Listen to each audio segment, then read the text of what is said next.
Les membres de l'association 25 images secondes tenaient à rendre hommage à Michel Touzan. Il a été conseiller municipal et grand militant associatif.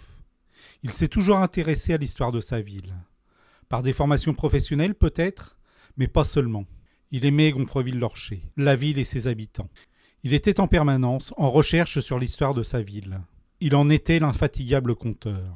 C'est par cet angle qu'en 2006 et 2007, il participa à 4 numéros de notre fabuleux magazine audiovisuel Gonfrevillais. Pour lui rendre hommage, nous vous proposons ces 4 passages intitulés « La minute historique ». Merci. Sur notre plateau avec moi, Stéphanie et Monsieur Touzan. Bonjour. Bonjour Monsieur Touzan. Vous avez participé à la réalisation de notre première minute historique. Pouvez-vous nous dire en quelques mots de quoi il s'agit ? L'objectif, c'est de faire connaître en particulier l'histoire de Gonfreville-Lorcher à travers celle d'un et de plusieurs monuments, de faire découvrir et de mieux comprendre l'évolution d'un lieu, d'un espace. Il me vient tout de suite un exemple, l'estuaire, et aussi l'évolution de la population. Alors, non seulement on va retrouver la géographie, mais on va y retrouver aussi l'histoire sociale, et puis en même temps, je dirais, l'histoire tout court.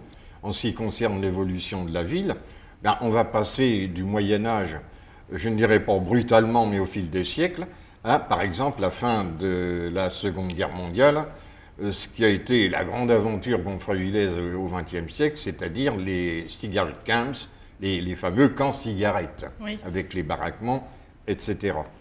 Alors, je ne vais pas développer toute l'évolution, bien sûr, dans le même paquet. Oui, évidemment. On peut faire des petits paquets séparés qu'on présentera les uns après les autres, mais on essaiera avec toute l'équipe de couvrir le maximum à la fois d'espace et de temps. On va donc découvrir certains lieux et découvrir leur histoire surtout. C'est ça. Eh bien, merci Monsieur Touzan. Regardons tout de suite la première minute historique.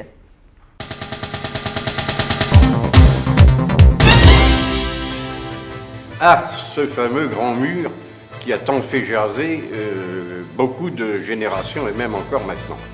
En fait, ça serait plutôt un mur de soutènement qui retient en particulier une énorme quantité de terre sur un emplacement où, en 1340, va se construire un prieuré avec la participation de 2 personnages, le marchand et Dubuffet. Ce prieuré, d'ailleurs, en 1342, est reconnu officiellement par Guillaume de Richet, qui était seigneur, d'ailleurs, d'Orcher.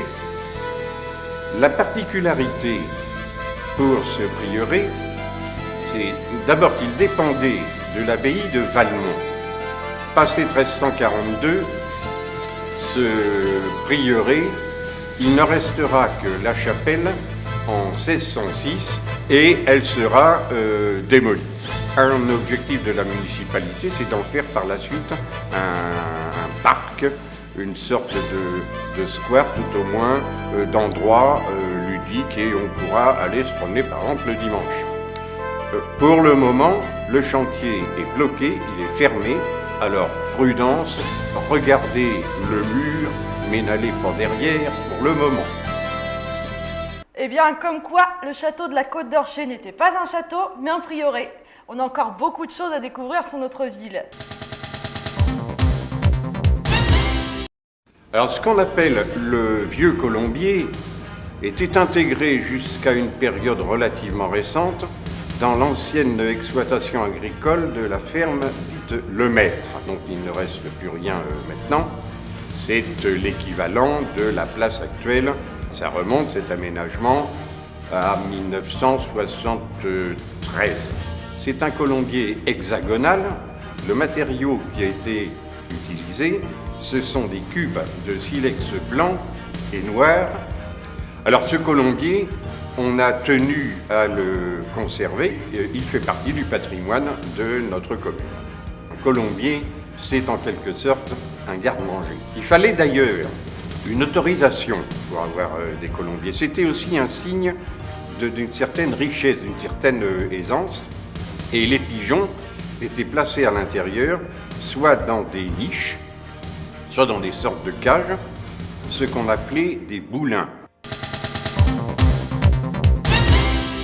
Nous allons nous intéresser à un hameau très particulier de Gonfreville-Lorcher, caractéristique du développement de la classe ouvrière et de l'industrialisation au XIXe et début du XXe siècle, c'est le hameau de Méville. En 1897, les Schneider rachètent les ateliers des forges et chantiers de la Méditerranée, au Havre.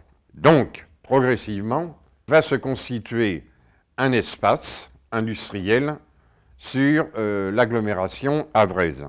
En 1905-1906, on commence à organiser la cité de Méville.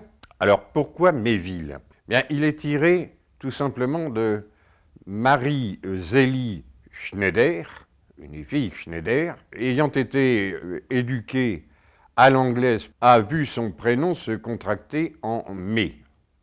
Et même dans cette cité, les noms seront ceux des propriétés de la famille Schneider, pour bien montrer l'emprise qui existe. Les noms, par exemple, rue de la Verrerie.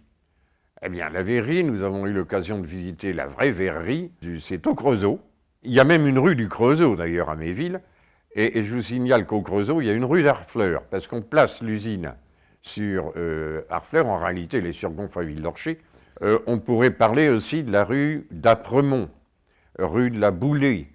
Eh bien, ceci, ce sont des lieux-dits dans le Morvan. Il y a aussi l'avenue de Broqueville. Alors, Broqueville, c'était un homme d'État belge qui connaissait les Schneider. Reste une rue, petite, qui est celle portant le nom véritablement d'origine du lieu-dit, où il n'existait que des alluvions au XIXe siècle. C'est la rue de la Pêcherie, et comme son nom l'indique, la présence, la possibilité d'aller à la pêche sur ces bancs d'alluvions. On aura l'occasion de retrouver la suite de l'histoire du quartier de Méville dans un prochain mag. Suite et fin de l'histoire du quartier de Méville avec Monsieur Touzan. Si en 1888, Gonfreville-Lorcher compte 777 habitants environ, en 1921-1923, on est déjà passé aux alentours de 1200 habitants. C'est dire l'importance que cette cité va prendre. Alors, elle va se construire en plusieurs tranches, exactement en 4 tranches, entre 1905 et 1930. Et elle va déborder aussi un peu sur Harfleur dans ce qu'on appelle la cité claire.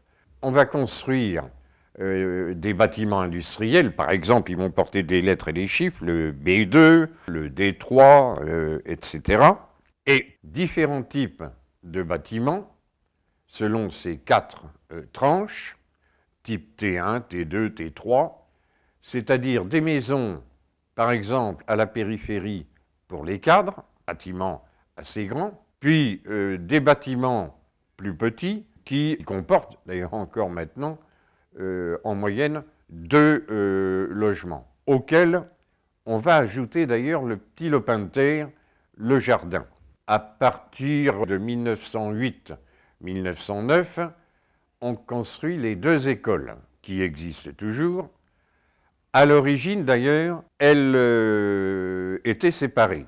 C'est plus tard qu'on va les réunir par un bâtiment central que l'on peut remarquer aujourd'hui sur l'avenue Charles de Gaulle, d'ailleurs qui portait et qui a porté pendant le temps le nom de avenue Schneider.